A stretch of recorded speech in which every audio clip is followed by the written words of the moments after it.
అభివృద్ధి కోసం Janasena TDP BJP Ugramm త్యాగం చేశామని జనసేన అధినేత పవన్ కళ్యాణ్ అన్నారు. కాకినాడ రూరల్ నియోజకవర్గంలోని వారాహి విజయ్ భేరి సభలో పవన్ కళ్యాణ్ ప్రసంగించారు. మీరు వేసే ప్రతి ఓటు మీ భవిష్యత్తును నిర్ణయిస్తుందని చెప్పారు.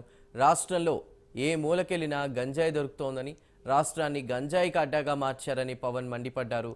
మద్యపానం నిషేధిస్తామని జగన్ హామీ ఇచ్చారని, అధికారంలోకి వచ్చాక జగన్ సీఎంలా కాకుండా సారా వ్యాపారులా మాట్లాడుతున్నారని పవన్ విమర్శించారు.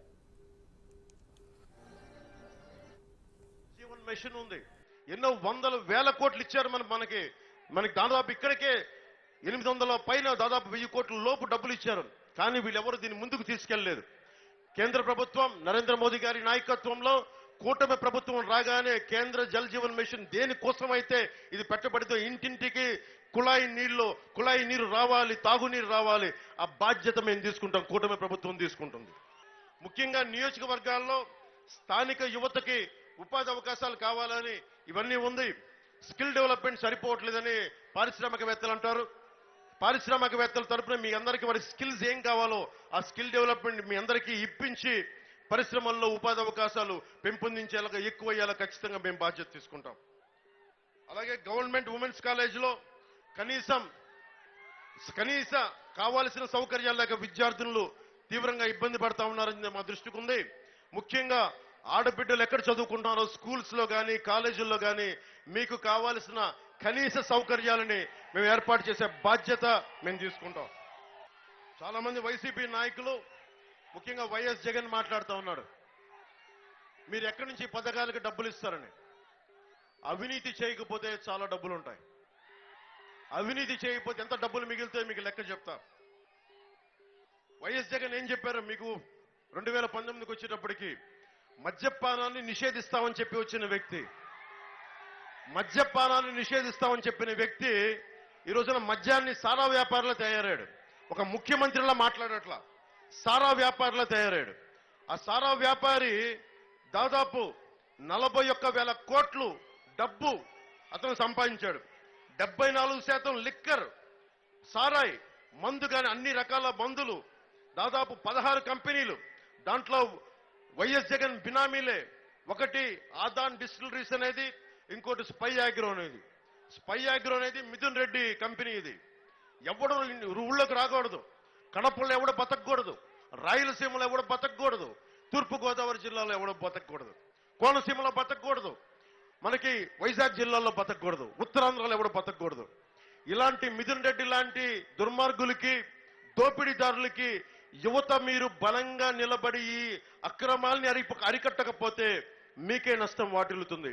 నాకు నిజంగా అవసరం లేదు, వీళ్ళందరికీ మర్యాద పూర్వకంగా ఉంటే నా జోలికి ఎవడు రాడు.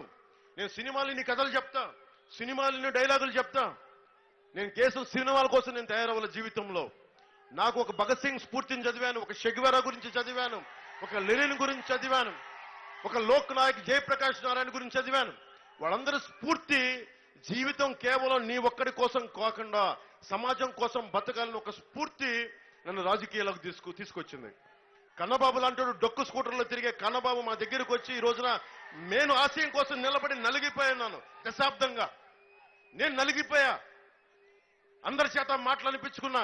చిరంజీవి గారు పెట్టిన భిక్ష తీసుకొని ఈ వైసీపీ ఎమ్మెల్యే కన్నబాబు ఆయన పడేసిన భిక్ష, ఆయన పడేసిన భిక్షని వైఎస్ జగన్ ఆయన్ని పాపం సంబంధం లేదు. సినిమా నటులకి ట్రేడ్కి, సినిమా హీరోలకి సంబంధం లేదు. దానికోసం ప్రొడ్యూసర్ గిల్డ్ ఉంటుంది. చిరంజీవి గారిని అహంకారంతో జగన్ మహేష్ బాబుని, ప్రభాస్ గారిని, చిరంజీవి గారిని రమ్మని పిలిచి వాళ్ళందరినీ రూమ్ లో కూర్చోబెట్టి వీడియోలు తీయించాడు. మీరు నన్ను బతిలాడండి, అది వీడియో తీసి బయటికి పంపిస్తా. కన్నబాబుని ఒకటి సిగ్గుందా కన్నబాబు నీకు? ఏం బతుకునేది? భిక్షం పెట్టి నీకు చిరంజీవి గారిని ఆ నీచుడు కూర్చోబెట్టి కింద అడ్డగోలుగా నువ్వు అన్యాయం అవమానం చేస్తావు. నీకు సిగ్గురాలా? నీకు ఆయన పెట్టిన భిక్ష నీకు అనిపించలేదా? నీకు ఆయన వెనకేసుకురావాలన్న బాధ కలగలేదా నీకు? ఇలాంటి వాడిని మనం గెలిపిస్తామా? ఇక్కడికి ఇంతమంది దోపిడీ చేసిన వ్యక్తిని గెలిపిస్తామా? మనం మత్స్యకారులకి ఇంత ద్రోహం చేసిన వాడిని గెలిపిస్తామా? ఎమ్మెల్సీ అనంతబాబు కూర్చోబెట్టి ఒక దళిత సామాజిక వర్గానికి చెందిన డ్రైవర్ని చంపేసి డోర్ డెలివరీ చేసి కూర్చోబెట్టి అతను ఈ రోజున ఎంపీకి చలమలశెట్టి సునీల్ పక్కన తిప్పించుకుంటారు.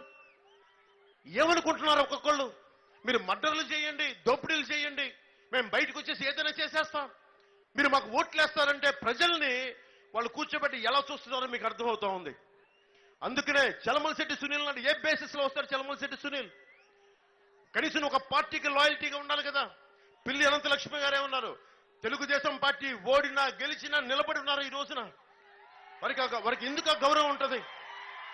ఈ రోజున చలమలశెట్టి సునీల్ గారు వచ్చి ప్రతి 5 సంవత్సరాలు ఒక పార్టీ మారిపోతాడు. ఆయనకు ఒక ఐడియాలజీ లేదు. అలాంటి తన పార్టీకి నిలబడిన వ్యక్తి మీకోసం ఏం నిలబడతాడు? ముఖ్యంగా ఒకటే గుర్తుపెట్టుకోండి, బీసీ సబ్ ప్లాన్ కానీ దాదాపు 20 BC sub plan funds divert చేశాడు. ఈ రోజున 9,000 మంది కేసులు పెట్టించాడు వైసీపీ ప్రభుత్వం. అలాంటి తరపున వైసీపీ సెట్టిపల్లి సామాజిక వర్గానికి చెందిన కల్లు గీత కార్మికులకి దాదాపు 9,000 కేసులు అక్రమంగా పెట్టించారు. పెట్టిస్తే ఏం చేశారు? ఈ రోజున కూర్చోబెట్టి వైసీపీ నాయకులు వచ్చి ఓట్లు అడుగుతా ఉన్నారు. మీరు దయచేసి చలమలశెట్టి సునీల్ని ఒకటే అడగండి, చలమలశెట్టి సునీల్ని ఒకటి, నీకెందుకు వెయ్యాలి? సెట్టిపల్లి సామాజిక వర్గానికి ఇంత ద్రోహం చేశావు, మత్స్యకారులకి ఇంత అన్యాయం చేశావు, నేను మీకు ఎందుకు ఓటు వేయాలని అడగండి.